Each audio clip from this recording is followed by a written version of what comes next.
something to come up. It should, you should, it's 5.52. We are recording. And Yeah. it's supposed to turn red up here, I believe. Oh, Yeah. Okay. there we go. All right, we will call the January 22nd, 2026 Area Plan Commission special meeting to order. And if you would, please stand and join me in the Pledge of Allegiance. I pledge allegiance to the flag of the United States of America, and to the republic for which it stands, one nation, under God, indivisible, with liberty and justice for all. Todd, before we do roll call, I'd like to introduce the new members that we have and give those folks the opportunity, to share anything with us that they would like to share. Cindy Cairns is not with us tonight. She will be the Matthews Town Board representative. So Karen will not be the only female on our commission. Happy with that. Gary Duckwall, he is the citizen member appointed by the county superintendents. Anything you'd like to share, Gary? Not at this time. Okay. Cale Grindle is with us. He is the ag-related commissioner appointed citizen member. And that position is the result of Upland choosing to go independent with their own planning department. So what that did is that eliminated, based on Indiana code, Todd, David Glickfield, myself, and Ed, we took an afternoon to study the Indiana code just to make sure that we clearly understood what the change of the commission membership would be as a result of Upland going independent. And what that did is that actually removed the elected commissioner and the elected county council member. And that left us with an Upland being gone, that 13 to 10, well, we needed to have an odd number in the event to break any ties. So that fell back to the extension person, if they wanted it. Well, the extension person in Grant County lives in Blackford County, which made them ineligible to be on the commission. So that then we fell back to the commissioner's appointee of an ag-related individual. And that's how Cale is with us, because he is a farmer, as well as an engineer or at Chrysler in Kokomo. Yeah, so we're happy to have Cale with us. Anything to say, Cale? Happy to be here. Look forward to being an advocate for local agriculture. Okay, thank you. We have Wilbur Webb, who is the citizen appointed member for the city of Jonesboro. And he would be taking Pearson's place. John Pearson. Yeah, John Pearson. So Wilbur, welcome. Thank you. Anything to share? Not at this point. Want to, get my feet wet a little bit here and see how it rolls a little bit. But yeah, I'm looking forward to working with everybody. Yeah. And then we have Ed Hartman, who will be the citizen member appointed by the commissioners joining us. I think most of us who've been around this block know Ed, and very thankful to have him on the board with us. Anything to share, Ed? It's good to be here. Looking forward to it. Okay. All right. With that being said, Todd, I'll let you do official roll call. Raymond Bear, Jerry Caudell, Here. Cindy Carnes, Gary Duckwall, Here. Cale Grindle, Here. Ed Hartman, Here. Travis Lemaster, Karen Poland, Here. Clayton Schultz, Here. Wilbur Webb, Here. Randy Atkins. Here. Okay, we will move to approval of the minutes. You guys have an opportunity to get a copy of the minutes, or do you want to? They haven't seen them. Okay, I just keeping it. okay. We'll just continue I'm gonna and ask so for on. a motion to table the December 1st, 2026 minutes. A motion from Mrs. Owens for the December 1st to table those minutes. Do I have a second? So moved. Second from Jerry Cottle. For the sake of time, all those in favor signify by saying aye. Aye. Those opposed, same sign. All right, we will, is that in the packet for February 2nd, Todd? Yes, it's in the Okay. packet. And you can go online and watch it live. Okay. All right. And as I understand it, what can always be pushed back is regardless if you're there or not, you can vote. Absolutely. Yeah. It's customary to abstain if you weren't there, but it is not required, according to Roberts. Because you, You have the we impression, could be in a position where we don't have a quorum to pass the minutes, and then you're kind of dead in the water, so. And we could very easily be in that situation with the new membership that we have. Yeah. But this and the BZA, so, so best to watch the old meetings so you can have an informed vote. good. Correct. Yeah. Okay, moving on to item 4, old business. That's something that we've had in old business for quite a while, and it remains on the agenda because we haven't solved that solution or that problem yet. So I guess I'm going to ask for a motion to table that as well. That'd be item 4.1, change of 1.53 area-wide zoning ordinance. So moved. Have a motion from Mr. Hartman. Do I have a second? Second. Second from Mr. Duckwall. All those in favor signify by saying aye. Aye. Those opposed, same sign. All right, we've got that tabled.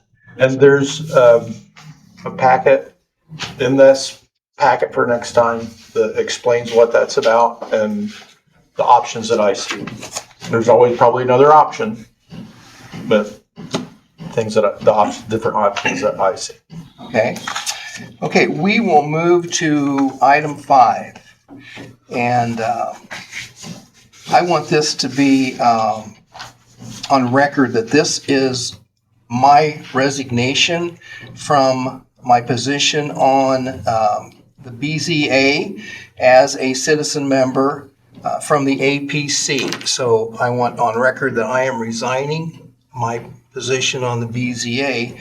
And with that occurring, it allows 5.1 for us to elect 2 BZA members from the commission membership of the APC. And based on Indiana code, one of those individuals has to be a citizen member coming from the unincorporated body of Grant County, and one of them coming from the incorporated body of Grant County. And unfortunately, that limits the members that we have here that could be on that. Well, and as I understand, it couldn't be anyone who's on a local government. So it couldn't be me or Mrs. Pullen or Mr. Caudill Correct. or the master. Or a citizen member who sits on a board of some other kind. And that's where John Pearson ran into a little bit of snag because he was on the board of works for Jonesboro. Is that correct? Correct. Yeah. So with that being said, it has typically been either the county council appointed citizen member, which is what I am, the commissioner appointed citizen member in the unincorporated, and that would be Ed or myself. I'm resigning. And then from the incorporated area, that would be Mr. Webb. Because he's not an elected official. He's appointed as a citizen member. Am I missing anything? Is Mr. Duckwall on another board, or do you live in an unincorporated or incorporated area? Unincorporated. Unincorporated, okay. Yeah. Mr. Hartman, are you already on the BZA by virtue of another appointment? I am not. You are not, okay. The commissioners had appointed me to the BZA, but now they appointed me to the APC. I see. And for the sake of the BZA, I'm strongly going to encourage this commission to nominate Ed Hartman to be the unincorporated member from the APC to the BZA. Particularly since it would be otherwise all new members, I'll move to appoint Ed Hartman as the unincorporated member of the BZA. Okay. Second that one. So, Mr. Glancy, we have a motion from Mr. Schultz and a second from Mrs. Pullen. And just for the sake of it, let's do a roll call vote since this is an election. Okay. Jerry Cadell, Yes. Gary Duckwall, Yes. Kel Grindle, Yes. Ed Hartman, Yes. Karen Poland, Yes. Clayton Schultz, Yes. Wilbur Webb. Yes. Okay, that's enough, isn't it? It's a no. So really, that narrows us down to our second BZA appointee from the incorporated area. And we have one option with that. Congratulations, Wilbur. By default? Exactly. So with that being said, I'd entertain a motion to appoint Wilbur Webb to the I BZA. motion. All right, we have a motion from Karen I'll Poland. second. We have a second from Jerry Cottle. When you're ready, Todd, we'll do a roll call vote on that also. Jerry Cadell, Yes. Gary Duckwall, Yes. Kel Grindle, Yes. Ed Hartman, Yes. Karen Poland, Yes. Clayton Schultz, Yes. Wilbur Webb, Yes. and we're good. Okay. Okay, so now we're moving to APC officers. Typically, as the acting president, I would turn this over to our legal counsel to run this election. What, do I have other options? Yes. According to state law, you run the election for the president's position, and whoever is elected runs the rest of the election, which would be the vice president. Okay, okay. So we have two officers to elect. That would be the president and the vice president. Our secretary is actually our executive director. So he serves as not only the Board of Zoning Appeals, but also the Area Planning Commission secretary. And the treasury part of it, the money is actually held or handled within your office, Todd. I'm assuming your office manager does that, correct? Okay. So our only need is to elect a president and a vice president. Any questions about any of that before we proceed? Okay. Hearing none, then we will open the nominations for president of the Grant County Area Planning Commission. Are you seeking another nomination? I'm sorry? Are you seeking a nomination? I would this year. This probably will be it. That would be my goal. Okay. Yeah, I'll nominate Randy Atkins for president. And I second. So we have a motion from Mr. Schultz to nominate Randy Atkins for president and a second from Karen Poland. Any other nominations? I move we close them. So we move to close the nominations. Jerry Cottle. We have a second for that? A second. Okay. Second from Gary Duckwall. So let's do a roll call vote, Todd.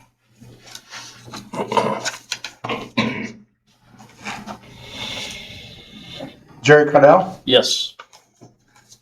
Gary Duckwall, Yes. Kel Grindle, Yes. Ed Hartman, Yes. Karen Poland, Yes. Clayton Schultz, Yes. Wilbur Webb. Yes. Okay. Good. You know, I will ask for you guys to share input. I don't have all the answers, never have, never, don't intend to. So, you know, anything that you ever have to share with me about what we do here, I'm welcome to receive that information and that advice. So, thank you. We'll do our best. Okay, with that being said, we will offer the office for vice president, nominations for vice president, the Grant County Area Planning Commission. Frank looks around like, And just so you know, I do have a Florida trip scheduled for March 2nd, so the vice president will run the March meeting. I'm not going to be here. I nominate Clayton Schultz if he'd be willing to do it. I'd be happy to serve if you want me. I second. Okay, so I'll we check have, my calendar for March 2nd. That's a Monday, right? Yeah, I'll be fine. It's a Monday. All right, so we have a motion from Jerry Cottle to elect Clayton Soltz as our vice president, a second from Karen Pollen. Any other nominations?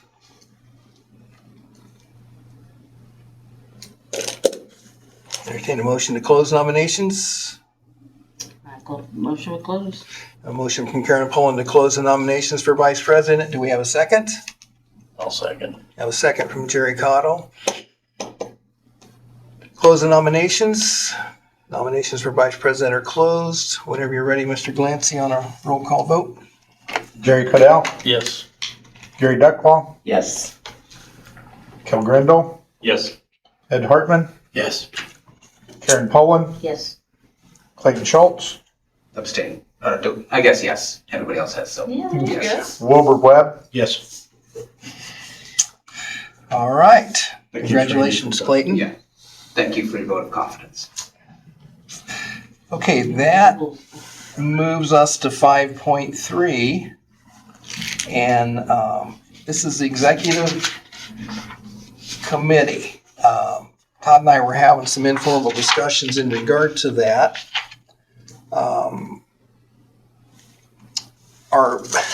This is where we get into this rules and procedure loose end that we've got with the Area Planning Commission. The rules and procedures that have formally been approved were rules and procedures from probably back 2014. And they're in your packets for next time. Okay. So with that being said, what the executive committee membership would comprise would be 5 members of the Area Planning Commission, including the president, the vice president, the county council member, and the county commissioner member. Well, that won't apply this time because we no longer have the elected county council or elected county commission member on our commission as a result of the reconfiguration we had to do with the upland situation. So that wouldn't apply. Now, for whatever reason, whether it be right or wrong, last year we elected an executive committee, and that composition was the president, the vice president, and 3 members at large from the commission. Now, Todd and I were discussing was that it didn't comply with what our rules and procedures were. So is it understood that whenever a commission or a board takes an action that doesn't align with the rules and procedure, that action can't occur because it did take place? Ed, you have a thought about that? I think you could go by state code, which is rather simple.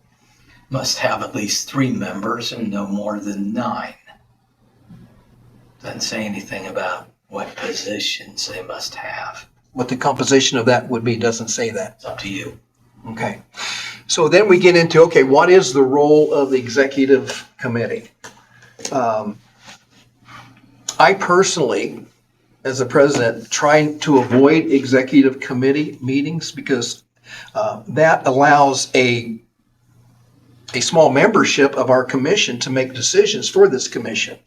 And I'm not comfortable with that personally. I believe that we are formed and we should all have input on whatever decisions that are made. So I've tried to resist from doing that.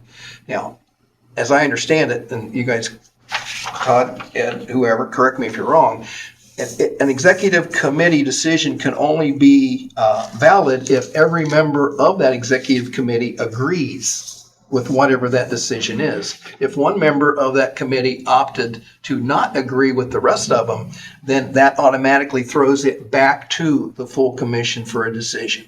Is that correct? Kind of. It's if one member pushes the issue, they can take it back to the full commission for a full vote. So they're supposed to, Otherwise, majority would rule.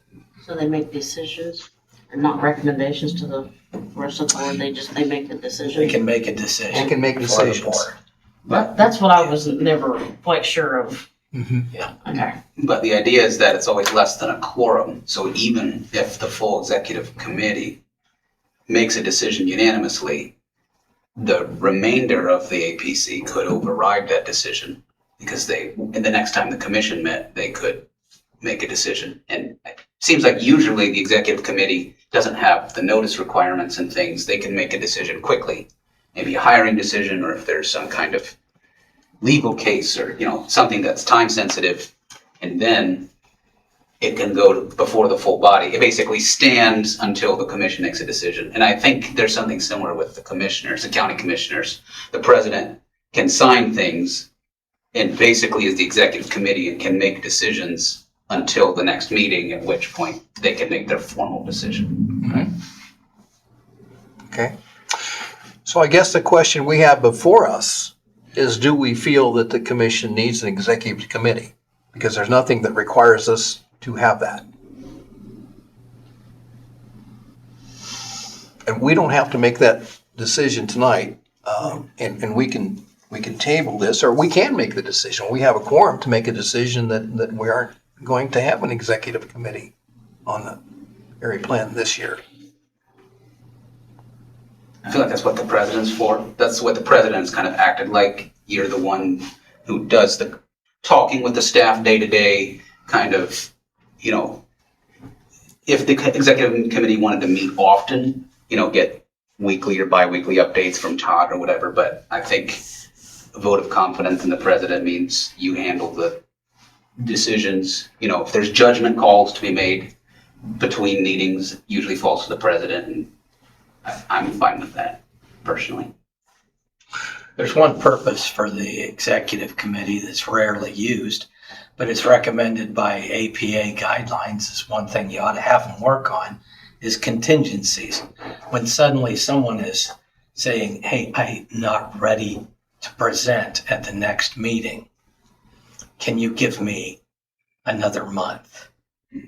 Quickly, the executive committee could make a decision of yes or no on something like that, rather than trying to have a full board decision, which would be impossible, really. It'd be at the next meeting. Other things that the executive committee might be assigned to work on would be like performance appraisal, or any situation that would come up that needs to be handled before the next meeting. But those are things that are assigned by the Area Plan Commission by a 2/3 vote, not just a majority.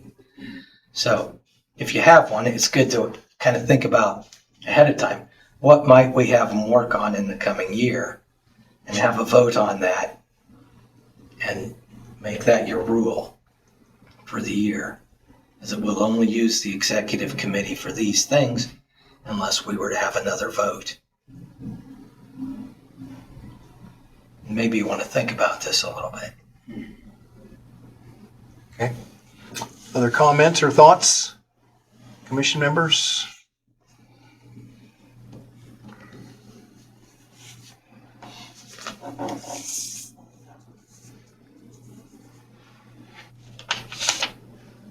Would you like to put that in a motion, Ed?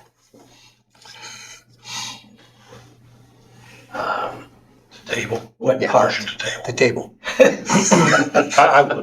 I would. So we have a Table. motion from Mr. Webb to table the executive committee for further discussion. We have a second. A second. A second from Mr. Duckwall. I don't think this will be a hard decision. For all those in favor, signify by saying aye. Aye. Those opposed? All right, motion carries. So we'll move this to the future. Okay. I like these meetings that go quickly. So that we table that one. So when we bring it up at the next meeting, we'll determine if we want to have one, and then we'll determine the election at that point also. Is that correct? Yep. Okay. Yep. Or we may feel like we just don't have the information at that point, and we could Sure. table it again. Sure. Well, and we didn't specifically say table to the next meeting. Technically, we've tabled for an indeterminate amount of time, and it's at our discretion to remove it from the table. Okay? But it is my understanding, unless you specify when you table something towards. And to Ed's point, I would almost rather, if there is a special task, let's form a committee of people who are interested in that task and can speak into it, rather than having this kind of standing committee that defaults. But, we can decide that at that point too. But it's not that we're not capable of assigning committees without an executive committee. And I want to expand a little bit on Clayton's discussion about what role the president may have in making decisions. I'm a transparent individual. I have no interest in making decisions without Todd or I emailing you folks and making you aware and honoring whatever input you want to share before we make that final decision. I mean, it would have to be a crisis situation for me to be comfortable making a decision without consulting with you, the commission membership. I want to assure you that. So, and it may be, as Todd and I have discussed, that we want to hold the executive committee until the rules and procedures are actually completed, because that would be a portion of our rules and procedures, as we tackle that task. You add time, Todd. It's clicking down. Thanks. I thought it took an hour. It did an hour. Thank you. Good night, Clayton. I need to keep her. Looks familiar to me. Okay, with that being said, David Glickfield is our legal representative, and he does attend all the meetings that he can without a conflict. And he's actually in Florida with his elderly mother because he didn't think we were going to have meetings in the end of January. So this was a special meeting, but yeah, David does a good job for us, I believe. So we won't get a report from him. Todd? Since we just talked about the communication that we've done over the last year, do you think that has been excessive, the amounts of emails that you received? Do you think the members that are here that here last year, were you surprised about anything? Was there a time in which something come up that you weren't informed about? I mean, now's a good time for feedback on, did we do a good job as we discuss different things? And was it too much and you wasn't surprised? I think that's the two things that we want to cover. Like I said, the more transparent we are with each other, Okay, make better decisions that way. good. I'm an old guy, Todd, so the only thing that I miss is maybe, hard copy of the information for the meeting, because I try to make notes, before I get there. Now, it doesn't mean that if you email it that I can't, print my own, assuming that everyone has the ability to do that. But I think the packets were beneficial, for us to study before we got to the meetings, for what that's worth. Okay. Ed, any thoughts? I like the packets too to look back at. It's it's a written record. You just stack them up on a shelf, and if you say, hey, we've got to look back and find a meeting that this happened, then you can do it. I know my Diane would like for me to do something with the box of packets that I have stacked around different places, but do I reference back to those? Yes, I do. So, Yeah, it's nice to go back once in a while. yeah. Jerry, any thoughts? Yeah, I agree. I like going back once in a while when something comes up. Sometimes it's nice to have where you can research it a little bit. So, yeah, I'm good either way, but I'd prefer the packet too, really. Do you want the packet mailed to us again, or are you saying just like for the night when we get your review on the computer, but then have the packet here like we did this last year, right? Which way are you? I mean, I guess as long as I get something, I mean, like I said, I can print it. If it's an inconvenience for Todd's office or, staffing wise for him to get that out, then I understand. I'm going to let Todd kind of make that call on I'm okay. where his priority list is, I think. I mean, I'm fine either way. I just want to clarify, make sure I was understanding. Sure. Thoughts, Mr. Glancy? Well, I think we'll bring it up at the next meeting when we have everybody present and Okay. kind of get another view on for everyone. If we want to do emails of all the information, like several days, if not 10 days beforehand, kind of 10 days is a target.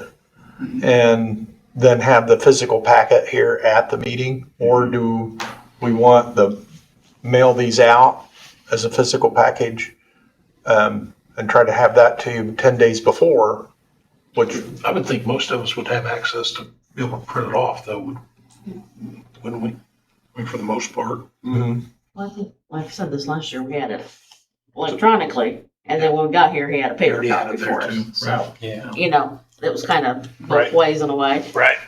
That way, in case somebody, you print out. Got chips Well, sticking together, There's you know. frequently a lot of We have- pictures in the packet too. So, Board of Zoning Appeals, I think it's more critical to have that packet beforehand based on yeah, Yeah. the information I think that's preparing you for a public hearing. Yeah. yeah, I definitely believe that yeah. a hard copy packet for the Board of Zoning Appeals would be beneficial prior to the meeting. Tom, thoughts? yeah, You know, we'll lay this out to at the next meeting, get everybody's input, but this might be an opportunity for you to share with our new members where that cutoff date is and, you know, what they may, what we may be dealing with. I don't know that have you had those discussions with the folks in regard to what our role actually is with some of the public hearings and so forth that we have?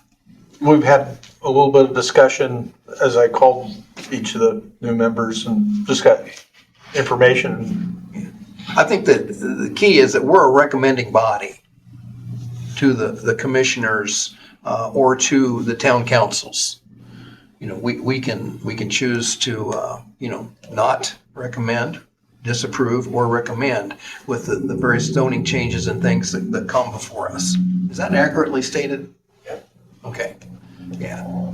So we're a recommending body.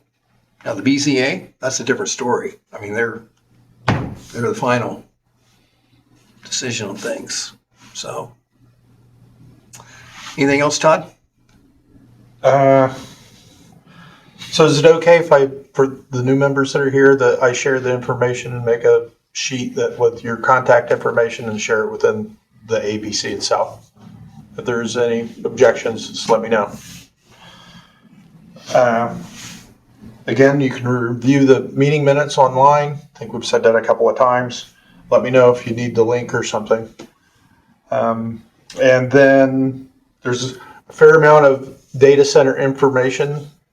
So we'll be, like we said, we'll be writing an ordinance for the data center and then recommending that to the commissioners for final passage. At this point in October, I laid out, and it will be in there, kind of a status of where Indiana's at and a review of different counties and what ordinances they already have for data centers. And then what I put in this month's for February is an outline. As we go to make an actual ordinance, I thought a good step to writing such a larger document is have an outline. And so this is just draft, it's ideas and concepts. If you look at setback numbers or whatever, that's not stone, it's kind of a placeholder.